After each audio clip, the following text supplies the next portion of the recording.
Buzz with the Queen Bee on the Devin Dixon Show. Yeah, nothing like a Throwdown Thursday. We are rocking along, and time for the Buzz, and the Queen Bee floating in like a butterfly, but she stings like a bee. She's got some sports stories you might have missed this week, and then we'll get to some Buzz Time trivia. Queen Bee, how you doing? Greetings and salutations. I'm good. How about you, Devin? I'm good. How was Chi-Town? Chi-Town was awesome. It was warm. It was really confusing. Oh, all right, let's get to it. We're going to get to some trivia in a minute, so get ready to call in. We're going to give you a chance to win some Dixie State homecoming football tickets for Saturday. But first, what's our lead story? So there's this little kid. This is a soccer story, actually. He's this 5-year-old. They're called the Celtics. He missed a game like 2 months into the season to go to a birthday party. And his mom overhears him on the phone and realizes he's calling the manager of this team, saying he was really sorry that he had to miss the game and wanted to explain his absence and let the club's manager and his favorite player know that he'd missed it in case they were looking for him, which is kind of super adorable. Yeah, that's sweet. I like that. But that. they lost the game. They lost the game that he missed, so maybe he's like a good luck charm. Maybe now he can get really, really good season. Yeah, but you love... Maybe he worked it just right. You love young, passionate fans. That's cool. I like hearing that story. That's a nice lead-in story today. What's next? This came out, and obviously, there has been a lot of talk about Virginia and what happened, at these big football programs.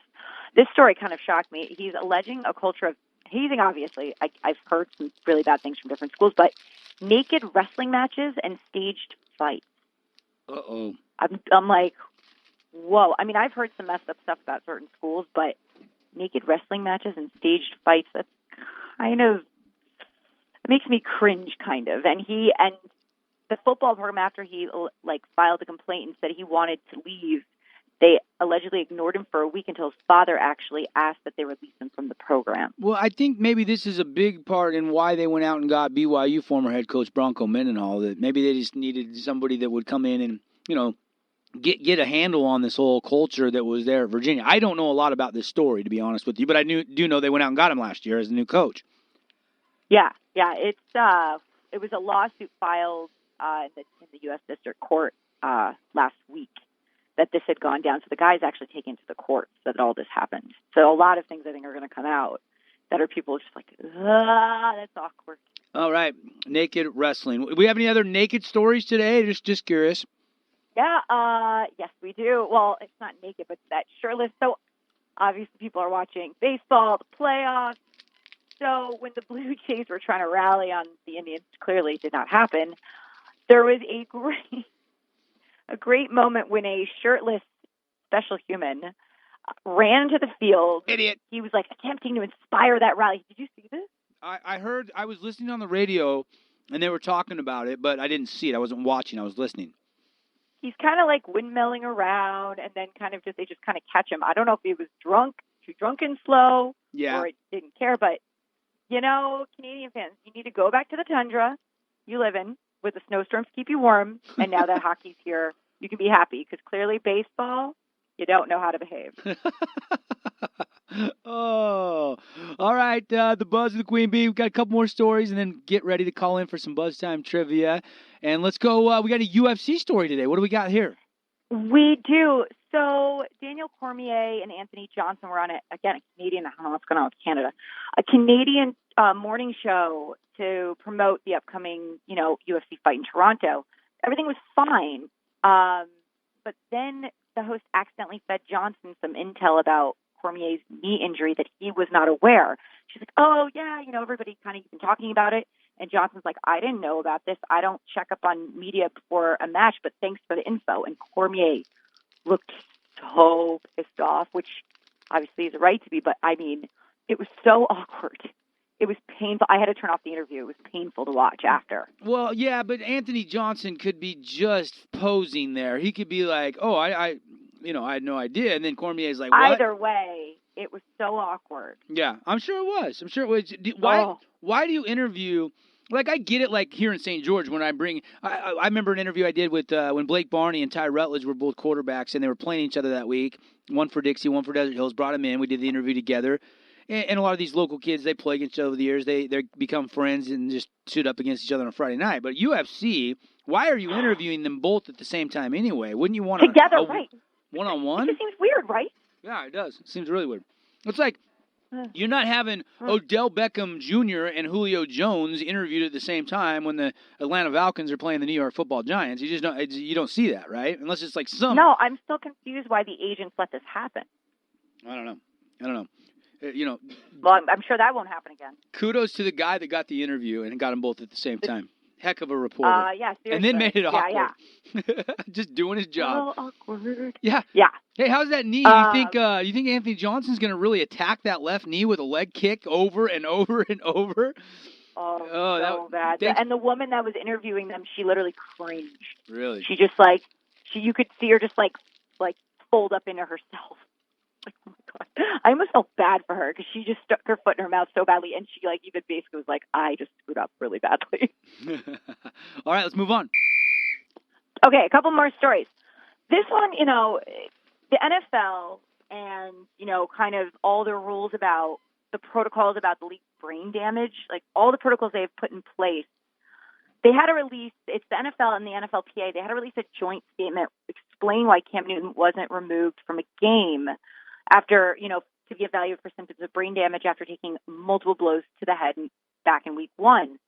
So the statement basically says that the things that millions of people saw happen in Newton on the field didn't actually happen.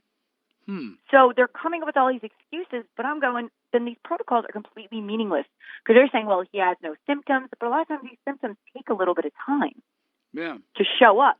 So they basically like, oh, you're fine. You're going to go back out. It wasn't that big of a hit. But everyone else thinking, oh, my God, that was huge. So what is the point of having them in place if they're not going to do anything?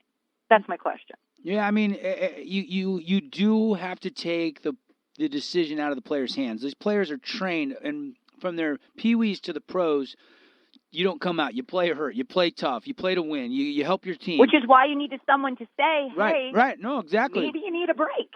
Yeah, that's why. And if you're not going to follow the protocol that's set in place, then why have them?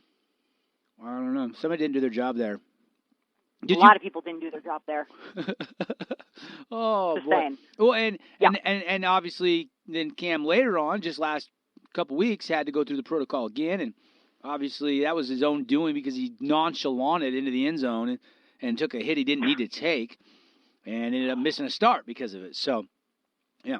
Just because you're 6'5", 250-some pounds, you're not above getting injured. Yeah, you're not above getting injured. There's no question. All right, one more quick story, and then we want your phone calls. You can start hitting us up in the studio hotline, and it's 673-9398. Final story, Rach. Can we talk about Trevor Bauer's finger? Drone.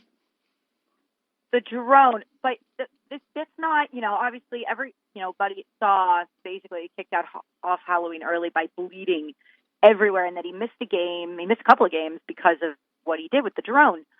But he was so frustrated that he actually considered cauterizing his finger with a soldering iron. Like, he openly said that he wanted to do it. He's like, instead of going to the ER, I should have sealed it closed myself, and I even had the iron in my hotel room. He wanted to get out there. He missed that start. He wanted to start and be there for his team. And if it opens up, you cannot pitch and have blood on the ball, right? So if he keeps reopening, so if you seal that off and just scar it up and solder it. Yeah, except that he may lose it later if there's an infection, meaning that he wouldn't be able to do that in the future long term anyway. No, I know. I'm making an excuse for him, though. Come on, go with me on this one. I feel the manliness. I feel his manliness. Like, literally, that's how I would have thought, too. I'm not going to lie. I would have been, what can I do to get this thing from stopping bleeding so I can help my team? I get the concussion thing, right? Like, you got to take that decision out of their hands, but it's just a finger on the pitching hand. I know, but he kind of needs the finger later. Oh, man. You're right. I mean, I mean, it's just a job or whatever. But hey, whatever. It's only how he makes his money. Maybe he should stop playing with his drones and let someone else fix them from now on. Yeah, at least wait till after the season is over. Yeah, that would be a good idea. That is the Buzz, the Queen Bee, and now we need your phone calls, 673-9398. We're going to go right into some Buzz Time trivia. We're going to give you kind of an ultimate Dixie State homecoming package. We're going to get you volleyball, soccer, and football tickets so you can enjoy a bunch of stuff Saturday down on campus and your choice of those games. And then we're going to throw in some food. And I've got our new sponsor, Taylor Him Menswear. Guys, you're going to love this store down next to the Electric Theater. We're going to give you a chance to win a gift certificate to go down there and get a new shirt or some denim, or maybe, they got these new gray hoodie sweaters that look so comfortable. Are you a sweater girl, Rachel? Do you like just those comfy sweaters once it starts to get cold? Absolutely. I'm a smallish human. Believe me, I need them. All right, let's go to our first contestant, 673-9398. Hi, what's your name? It's Rick. Rick, thanks for hitting us up, man. You're first up. You're one-on-one with the Queen Bee. Good luck. All right, the topic this week is the weirdest things to happen during a baseball game. Okay. All right, I like that. All right. Yeah, so Cleveland Indians baseball stadium is built by a lake, which has kind of led to some strange problems. In a playoff game between the Yankees and the Indians, what came out of the lake and affected the course of the game? They're generally harmless, but it actually made the Yankees pitcher, Chamberlain, it actually affected him to the point he couldn't concentrate, and the Indians won. So what exactly came out of the lake? I need the name of them. Mosquitoes. I think it's close. No, they're called midges. Oh, I thought they were like gnats, like little gnats. They're midgets. Even if they were gnats, it's still not a mosquito. I know. That's a good question. Weird. What came out of the lake? The Loch Ness Monster. Let's go back to the phone lines. Get your calls coming in. Fire up those phone lines, 673-9398. Hi, what's your name? Gator, man, what's up? Hey, what's up, G? Here we go, buddy. Good luck. You're going to need it. Garden. All right. Weird baseball stories. This is your kind of question right here. All right. Doc Ellis was supposed to be pitching for the Pittsburgh Pirates back in '72. He was hanging out with his friends. His girlfriend read the newspaper that he was supposed to be there. Oops. He didn't realize it, but he'd been doing stuff with them all day. He caught an afternoon flight, made it to the stadium, and proceeded to pull off a no-hitter on what substance? The only one that we are aware of. Cocaine. LSD. What? Yeah. I thought that was he didn't even know he was this is like this story. He didn't even know it's like a famous story. He didn't even know he was pitching a no-hitter and interpreted his teammate Silence's disapproval for basically that he, wasn't living clean.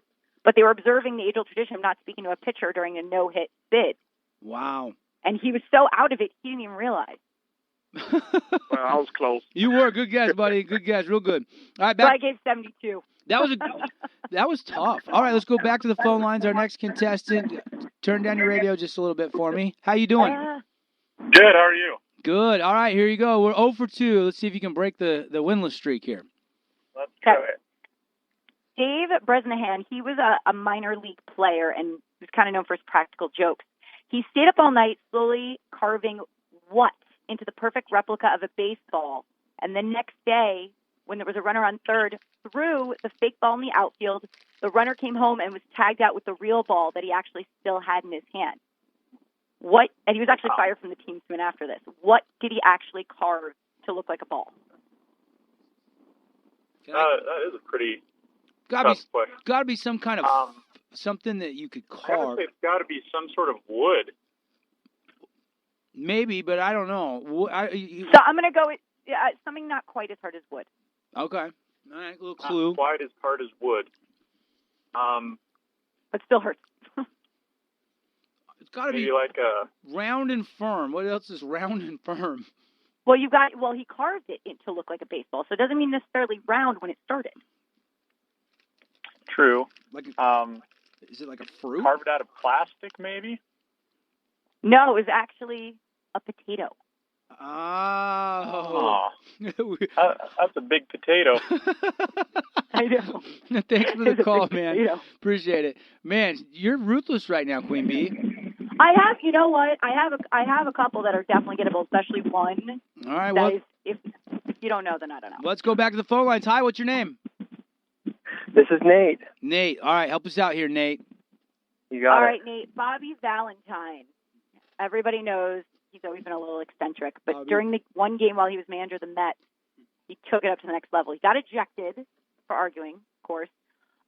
He decided he wasn't going to sit the game out, decided he needed to go back. And instead of using a phone or whatnot, what did he do to get back in the game? You cut out for a minute. So instead of using the phone, is that what you said? Yeah, instead of using the phone or some other trick, what did he do to get back in the game? You used the lineup card. No, he put on a fake mustache. And it got him back into the dugout. Oh man, jeez, these are tough today. These are tough. They're tough, but they're fun. All right, let's go. Let's take one more. We got time for one more contestant. All right, this one, if they don't get this one, Don't preface anything to make my listeners feel smart or not as smart. Don't you go there. Hey, you're on the drive. What's your name? Larry. Larry. All right, Larry. Save the day. Here we go. All right, Larry. Randy Johnson, preseason game. He hit something in the middle of the air. What did he Hit hit? a bird. Yeah! There you go. Feathers flying.